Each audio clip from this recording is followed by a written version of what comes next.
বাংলাদেশ শ্রীলঙ্কার লাস্ট যে টি-20 ম্যাচটা ছিল সেখানে বাংলাদেশ হেরে যায় এবং 2-1 ব্যবধানে সিরিজ জয় করে নেয় শ্রীলঙ্কা।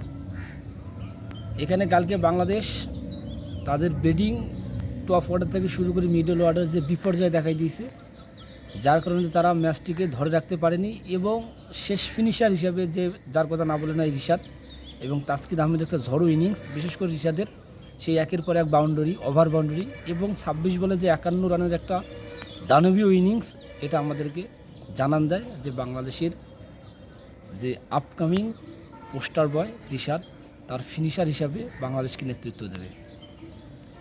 আমি যদি তার ব্যাটিং দিকে স্টাইল দিকে তাকাই, তার যে ছক্কার যে ডিস্টেন্সটার দিকে তাকাই, লম্বা লম্বা ছক্কা মারতেছে এবং একের পর এক সে সজোরে ব্যাট চালাইতেছে, এটা দেখে আমাকে এতটা ভালো লাগছে যে ক্রিকেট প্রেমী হিসাবে যে না, বাংলাদেশও একজন ওই যে আমরা বলি ওয়েস্ট ইন্ডিজের অ্যান্ড্রু রাসেল কিংবা পোলার্ডের কথা, ঠিক তাদেরই যে একজন ব্যাটার হিসাবে আমাদের আবির্ভাব হতেছে রিশাদ।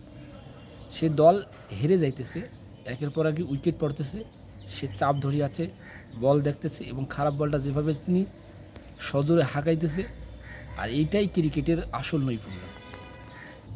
বাংলাদেশ ঘরের মাটিতে 2-1 ব্যবধানে সিরিজ পরাজয় বরণ করে শ্রীলঙ্কার সাথে। এটা আমাদেরকে জানান দেয় আমরা এখনও টি-20তে খুব একটা শক্তিশালী দল নয়, কারণ আমাদের যে ওপেনিং মিডল অর্ডার এরা যদি ভালো করতে না পারে তাহলে দল পিছনের যে প্লেয়ারগুলো আছে তারা ব্যাকআপ দিতে পারবে না ভালোভাবে। কালকে যদি ওপেনিংটা ভালো স্টার্ট হতো বা যদি মিডল অর্ডারটা ভালো করতে পারতো তাহলে ফিনিশার হিসেবে যে রিশাদের কথা বলতেছি, তাসকিন আহমেদ, তারা যেভাবে সজোরে ব্যাট চালাইছে তারা আরও অনেক ভালো করতো, অনেক কনফিডেন্স পাইতো।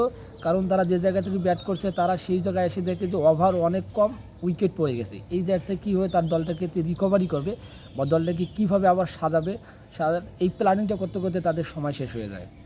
আর আমরা বাংলাদেশ ক্রিকেটের যে সবসময় আমরা বাংলাদেশ ক্রিকেটটা দেখি এবং বাংলাদেশের ক্রিকেটের যে উজ্জ্বল ভবিষ্যৎটা এটাই কামনা করি। শুভকামনা থেকে বাংলাদেশ টিমের প্রতি।